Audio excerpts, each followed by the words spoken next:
Hello मेरे प्यारे छात्रों, तो स्वागत है हमारे YouTube channel the Pioneer classes में। आज हम डिस्कस करने वाले हैं हिस्ट्री के कुछ आगे के पार्ट को, जो कि आज हिस्ट्री की 5वीं क्लास है। तो आज बहुत से नोट पॉइंट को देखेंगे, बहुत मोस्ट पॉइंट भी देखेंगे इसमें। जैसा कि देखिए, हमने इसके पहले 4 क्लासेस दे चुके हैं, और जो लोग जाकर नई क्लास नहीं देखे हैं उन चारों को तो निश्चय डिस्क्रिप्शन में लिंक डाल दिया गया, जाकर वहाँ पे देख लेंगे। तो जैसा कि देखिए, हमने इसके पहले वाले में नवपाषाण काल को खत्म किया था, और नवपाषाण काल में बहुत सारे भी कुछ टॉपिक बचे थे, जिसमें हम लोग कुछ जगह थे उसमें, उसके बारे में डिस्कस करने वाले हैं। तो ध्यान से देखिएगा, ये कुछ नोट पॉइंट है, बहुत ही मोस्ट है। ओके, जैसा कि अगर बात करेंगे, एक टॉपिक है मेहरगढ़। मेहरगढ़ एक स्थान का नाम है। ओके, मेहरगढ़ क्या है? एक जगह है। तो कह रहा है क्या, मेहरगढ़ के बारे में थोड़ा सा हम लोग सब जगह के बारे में थोड़ा क्या करेंगे तो डिस्कस करते चलेंगे। जैसा कि बात करेंगे अगर मेहरगढ़ की, तो कह रहा है कि यह पाकिस्तान के बलूचिस्तान में स्थित है। लीजिए, आखिर भैया मेहरगढ़ कहाँ है? मेहरगढ़ एक जगह है जो कि पाकिस्तान के बलूचिस्तान में जो है। ओके, अभी वर्तमान में क्या ये पाकिस्तान में है। क्लियर? चलिए, फिर क्या कह रहा है कि देखिए, यहाँ से सर्वप्रथम, यहाँ से सबसे पहले देखिए, यहीं पे 7000 ईसा पूर्व, कब? 7000 ईसा पूर्व में सुलेमान और किरथर पहाड़ियों के बीच में कृषि के साक्ष्य जौ और गेहूं मिला था। मतलब ये कि आपको पता है कि मनुष्य ने सबसे पहले, मानव ने सबसे पहले गेहूं और जौ फसल को उगाए थे। वो भी कहाँ पे? तो सुलेमान और किरथर पहाड़ियों के बीच में। और ये सुलेमान और किरथर पहाड़ी कहाँ है? तो पाकिस्तान में है। इसीलिए इसमें कहा गया है कि सुलेमान और किरथर के पहाड़ियों के बीच में जौ और गेहूं को पहली बार मानव द्वारा कृषि का मतलब कृषि उगाया गया या फसल उगाया गया। ओके, पहली बार जौ और गेहूं का। तो आपके एग्जाम में इस तरह के क्वेश्चन बनते हैं कि सबसे पहला बार मानव द्वारा खेती किया गया या फसल कौन से उगाया गया? तो जौ और गेहूं। कहाँ उगाया गया? तो पाकिस्तान के बलूचिस्तान में एक जगह है, मतलब दो पहाड़ी है, एक सुलेमान और एक किरथर, इन दोनों पहाड़ियों के बीच में। ओके, जो कि कब? तो 7000, आज से 7000 ईसा पूर्व की ये बातें हैं। क्लियर? अगला कह रहा कि हमारा टॉपिक ये बुर्ज होम के बारे में। ओके, कह रहा बुर्ज होम भी एक जगह है, वो बुर्ज खलीफा मत समझ लीजिएगा। अब चलिए, कह रहा कि यह कश्मीर में अवस्थित है। भैया ये बुर्ज होम जगह है कहाँ? तो ये कहाँ है? तो ये कश्मीर में। कहाँ बउआ हमारे? ये कश्मीर में। ओके, फिर कह रहा क्या कि यहाँ गर्तावास का प्रमाण मिला है। गर्तावास, अब देखिए डाउट आ रही है यहाँ पे, गर्तावास होता क्या है? तो गर्तावास, जैसा कि आप इमेज में देख लीजिए, गर्तावास का मतलब ये कि गर्त मतलब होता है नीचे, और वास मतलब रहना। तो अगर मतलब इस यहाँ के लोग कश्मीर में एक जगह है बुर्ज होम, यहाँ के लोग जमीन के नीचे लेवल पे, ग्राउंड लेवल पे ये क्या करते थे? तो घर बनाकर उसी के अंदर रहा करते थे। ओके, जैसा कि आपने कुछ शॉर्ट्स वीडियो क्लिप में देखे भी होंगे कि वो चाइनीज लोग अपने बनाते हैं ना दोस्तों, 3 सेकंडों में। ओके, चलिए, और कह रहा क्या, देखिए यहाँ पे क्या हुआ कि यह कश्मीर में जगह है। ये कहाँ पे जगह है? कश्मीर में है। और ये बहुआ यहाँ कह रहा है कि यहाँ गर्तवास का प्रमाण मिला है, यह गर्तवास का साक्ष्य मिला है, मतलब जमीन के भीतर लोग रहा करते थे। ओके, फिर कह रहा क्या कि यहाँ से मालिक के साथ कुत्ते को दफनाने का साक्ष्य मिला। मतलब ये कि जब वहाँ पे खुदाई हुआ होगा तो एक इंसान का बॉडी तो मिला ही होगा, एक इंसान का कंकाल तो मिला ही होगा, उसके साथ ही साथ कोई कुत्ते वगैरह वगैरह जो जानवर थे उनके भी कंकाल मिले होंगे। तो इसका इन्होंने पता लगाया है। इसका मतलब ये इन्होंने निकाला कि मालिक के साथ साथ कुत्ते को भी दफना दिया जाता था। क्लियर? चलिए, अगला हमारा कह रहा जगह कौन सा? तो देखिए, गुफर काल। कौन सा? गुफर काल। ये जो जगह कह रहा क्या, यहाँ से मृद भांड का पहला प्रमाण मिला है।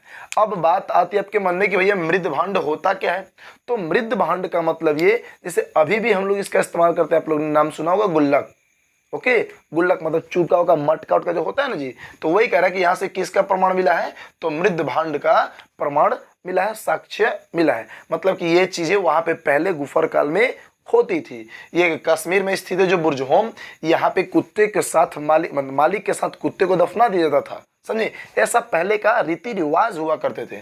और यहाँ के अगर घरों को देखा जाएगा तो जमीन से नीचे घर थे। ओके, और बात मेहरगढ़ की जाएगी। मेहरगढ़ क्यों महत्वपूर्ण है? क्योंकि सबसे मानव के द्वारा सबसे पहले 7000 ईसा पूर्व में जौ और गेहूं फसल को उगाया गया, वो भी सुलेमान और किरथर पहाड़ियों के बीच में। ओके, चलिए, अब हमसे क्या रहा क्या, 4 नंबर में कोलडेवा। कोलडेवा भी एक जगह है। ओके, ये तो काफी आपने नाम सुना भी होगा कोलडेवा के और मेहरगढ़ के बारे में। तो कह रहा कि कोलडेवा यह उत्तर प्रदेश में, कहाँ पे है, ये उत्तर प्रदेश में जगह है। कहाँ पे, ये यूपी, हमारे बगल के स्टेट यूपी में। ओके, तो यह उत्तर प्रदेश के बेलन घाटी में स्थित है। कहाँ पे, तो उत्तर प्रदेश के यूपी के बेलन घाटी में स्थित है। यहाँ पर चावल का प्राचीनतम साक्ष्य मिला है। मतलब ये कि यहाँ पे 7000 साल पहले, 7000 ईसा पूर्व की बातें हो रही है, और यहाँ पे 6000 ईसा पूर्व की बात हो रही है। मतलब इसके ये पहले था, सॉरी बाद में था। तो मतलब ये कि कुलडीहवा से भी 6000 ईसा पूर्व पहले देखा गया। मतलब जब खुदाई हुआ तो पाया गया क्या कि वहाँ भी कुछ धान वान के भूसियाँ दिखाई दिए, कुछ धान वान के भूसी निकले, जैसे अभी भी भूसी होता है उस तरीके से। तो इन्होंने बताया क्या कि यहाँ भी पहले चावल की खेती हुआ करती थी। क्लियर। अब चलिए, ये बातें कब के, तो आज से 6000 साल ईसा पूर्व की बातें हैं। अब कह रहा क्या, चिरांद। तो चिरांद से आप समझिएगा, चिरांद एक ऐसा जगह है जो हमारे बिहार में ही पड़ता है। जो कहाँ पड़ता है, वो हमारे बिहार में ही पड़ता है। और वो भी कहाँ पे, तो वो सिवान जिले में, सारण जिले में। ओके, देखिए सारण जिले में पड़ता है। कह रहा है कि यह बिहार के सारण जिले में, लीजिए बिहार के जो छपरा नाम सुने होंगे, छपरा, तो यह बिहार के सारण जिले में स्थित है। कहाँ स्थित है चिरांद बुआ, तो चिरांद जो जगह है वो बिहार के सारण जिले में स्थित है। और यहाँ से प्रचुर मात्रा में हड्डी के उपकरण प्राप्त हुए। हड्डी के उपकरण का मतलब ये कि हड्डियों के सामान मिले हुए हैं। जब यहाँ पर खुदाई होने लगा चिरांद में, तो यह पाया गया खुदाई के दौरान कि अरे यार, यहाँ तो बहुत सारी हड्डियाँ मिली हुई है। नहीं, तो इसीलिए टॉपिक आपका बन गया कि जो बिहार के चिरांद में, मतलब वहाँ पे पहले आदमियों को दफना करके डाल दिए जाते थे, जानवरों को डाल दिए जाते थे, जिसकी वजह से वहाँ पे नीचे मिट्टी में अभी भी कुछ हड्डियों के अवशेष मिले हैं, जिसकी वजह से ये बोला गया कि चिरांद जो जगह है वो बिहार के सारण जिले में पड़ता है। ओके, जैसे कि हम कल सारण जिले जाने वाले भी हैं। कह रहा कि यहाँ बिहार के सारण जिले में स्थित है। यहाँ से प्रचुर मात्रा में हड्डी के उपकरण प्राप्त हुए हैं। ओके, इसमें और 2 टॉपिक है, हम लोग चलते हैं। ये 5 नंबर तक हो गया, 6 और 7 टॉपिक की तरफ। तो अगला आ रहा है हमारा टॉपिक में क्या, दमदमा। ये दमदमा, ये सब के सब क्या है, ये सब जगह है, वो भी क्लियर, वो भी स्टोन एज के, पाषाण काल के, मतलब ये कि प्राक ऐतिहासिक काल के हम लोग डिस्कस कर रहे हैं अभी। आज हमारा ये प्राक ऐतिहासिक काल खत्म होगा, और हमारे नेक्स्ट क्लासेज जो होंगे उसमें हम आधे ऐतिहासिक काल को खत्म करेंगे, और फिर उसके बाद हम लोग ऐतिहासिक में चलेंगे, जो हिस्ट्री का सबसे बड़ा पार्ट होता है। ओके, तो ये देखिएगा, ये कह रहा है 6 नंबर में दमदमा एक जगह का नाम था। और इसमें देखिए, यहाँ पे तो देखिए कितना मोस्ट है ये बात है कि यहाँ पर एक ही कब्र में 3 कंकाल मिले हैं। मतलब कब्र एक और उसमें कंकाल 3। ये क्वेश्चन आपसे पूछेगा कि एक ही कब्र में 3 कंकाल का साक्ष्य कहाँ से प्राप्त किया गया है, तो वो आपका दमदमा से। कहाँ से, वो आपका दमदमा से प्राप्त किया गया है। अगर बात करेंगे, देखिए एक और आपसे क्वेश्चन, देखिए आप लोगों ने ये जानता भी होगा, जानते होंगे आप लोग कि मानव द्वारा पाला गया पहला पशु कौन था, वो कुत्ता था। कौन था, कुत्ता था। आप लोग अभी भी देखते हैं ना कि वो जो कुत्ते होते हैं, आपके कुत्ते होंगे, अगर थोड़ा सा भी आप लोग इधर उधर घूमते हैं तो देखिए सबसे चमचागिरी करने वाला जानवर कौन होता है, ये कुत्ता होता है। भैया पूंछ छिलाते आपके पास आ जाएंगे, सबसे पहले आपको ये चमचागिरी करने का काम करते हैं। मतलब मानव द्वारा सबसे पहला पालतू बनाया गया जानवर कौन था, तो वो था कुत्ता था। सबसे पहला पाला गया पशु कौन था, तो वो आपका कुत्ता था। अब कह रहा सबसे, देखिए लास्ट टॉपिक इसमें, लेहुरा देह। ये लेहुरा देह नौपसाड़ी काल की बात हम लोग जो कर रहे हैं। देखिए बाबू, जो लोग इसके पहले वाले वीडियो नहीं देखे ना, उसको जाकर थोड़ा सा नीचे डिस्क्रिप्शन में लिंक डाल देंगे, उसको देख लेंगे जरूर से। ओके, अब देखिए जो लहुरा देह है, लहुरा देह भी एक तरह से क्या है, जगह है। ये भी क्या है, जगह का नाम है। तो कह रहे हैं कि यहाँ से न्यूनतम सबसे प्राचीन चावल का, लीजिए यहाँ से भी चावल का ही साक्ष्य मिला है, समझे। यहाँ से नया में प्राचीनतम जो है साक्ष्य चावल का कहाँ से मिला है, तो लेहुरा देह से हुआ है। ओके, तो यहाँ पे हमारा जो नवपाषाण काल था वो सारा के सारे क्या हो रहा है, खत्म हो रहा है। और इस प्राक ऐतिहासिक को 4 कालखंड में बांटा गया था। नहीं, प्राक ऐतिहासिक के 4 कालखंड में बांटा गया था।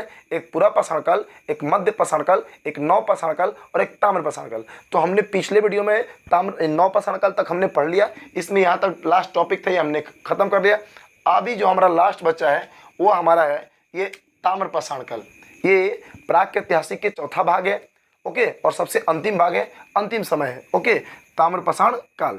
तो देखिए मेरे प्यारे बच्चे, आप देखिएगा इस चीज को, कह रहे कि यह पाषाण काल का अंतिम समय था। पाषाण काल मतलब stone age. Okay, stone age मतलब जब मानव पत्थरों से बने वस्तुओं का इस्तेमाल किया करते थे। ओके, कह रहा क्या कि यह पाषाण काल का अंतिम समय था। इस समय के देखिए इस समय में, यहाँ पे मैं छूट गया, में तांबे की खोज हुई थी। किस चीज़ की खोज हुई थी? तांबे की खोज। तो आपसे क्वेश्चन ये बहुत बार पूछा गया है कि तांबे की खोज किस काल में हुआ है? तो ताम्रपाषाण काल में हुआ है। और इसीलिए तो तांबे के ही नाम से तो ताम्रपाषाण काल नाम पड़ गया ना, समझ पा रहे हैं? तो इसीलिए इस काल का नाम क्या पड़ गया? ताम्रपाषाण काल रख दिया गया। क्लियर? कह रहा है कि जिसके कारण औद्योगिकी, देखिए जिसके कारण औद्योगिकरण शुरू हो गया। अब सिंपल सा बात है भैया, अगर आपके कल कारखाने कंपनी आपने देखा ही होगा कि बनते हैं, उसमें बहुत सारे धातु लगते हैं ना, तो जैसे ही तांबा मिलना शुरू हुआ, तांबे की खोज होना शुरू हुआ, तो औद्योगिकरण का काम क्या हो गया? शुरू हो गया।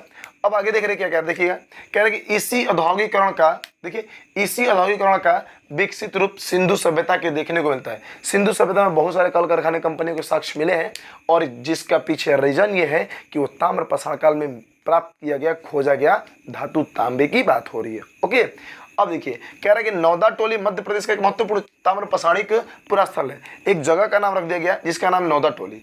ओके, और नौदा टोली कहाँ पड़ता है भैया? तो मध्य प्रदेश में पड़ रहा है। और ये मध्य प्रदेश के एक बहुत मोस्ट इंपोर्टेंट महत्वपूर्ण जगह है। ओके, जहाँ पे ताम्रपाषाणिक पुरास्थल क्या है अभी भी उस समय कि जो तांबे के समान वस्तुएं कल कारखाने कंपनी इस्तेमाल किया गया था, वो अभी भी यहाँ पे नौदा टोली में पाया गया है। क्लियर? कह रहे कि जिसकी उत्खनन, आखिर भैया ये नौदा टोली में पाया गया तो आखिर कोई ना कोई इसका तो खुनवा के करवाएगा ना। तो वही कह रहा है कि जिसकी उत्खनन, देखिए उत्खनन HD संकालिया ने कराया था। वहाँ के नौदा टोली में जो भी आपका ये ताम्रपाषाणिक पुरास्थल के जो साक्ष्य मिला है, उसको भैया खुदवाने का काम कौन किए थे, उसको स्टार्ट करने का काम कौन किए थे? तो देखिए उनका नाम था HD संकालिया ने। कौन किए थे? HD संकालिया। और आपको ये भी बता दें हम कि मानव द्वारा खोजी गई सबसे जो पहली धातु थी वो आपका तांबा ही थी। तो मनुष्य द्वारा खोजा गया धातु कौन सा था? सबसे पहला धातु कौन सा था? तो वो तांबा था। क्लियर हो गया? और तांबे की खोज होने के कारण ही इस काल का नाम रख दिया गया था ताम्रपाषाणिक काल।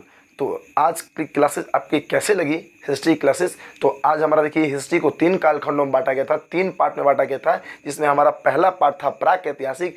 आज हम इस चैप्टर के इस टॉपिक को ख़त्म कर रहे हैं, और हम लोग अगले वीडियो में मिलेंगे ये आदि ऐतिहासिक के बारे में, और फिर उसके बाद वाले में मिलेंगे हम लोग ऐतिहासिक में। तो इस तरीके से हमारे बने रहिए YouTube channel the Pioneer classes में।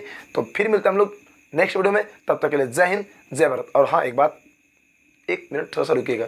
कम से कम आपको अच्छा लग रहा है तो सब्सक्राइब तो कर लीजिए, और अपने दोस्तों तक शेयर तो कर लीजिए, और वीडियो अच्छा लगा है तो लाइक भी करते चलिएगा। ओके, फिर मिलते हैं हम लोग नेक्स्ट वीडियो में। क्लियर?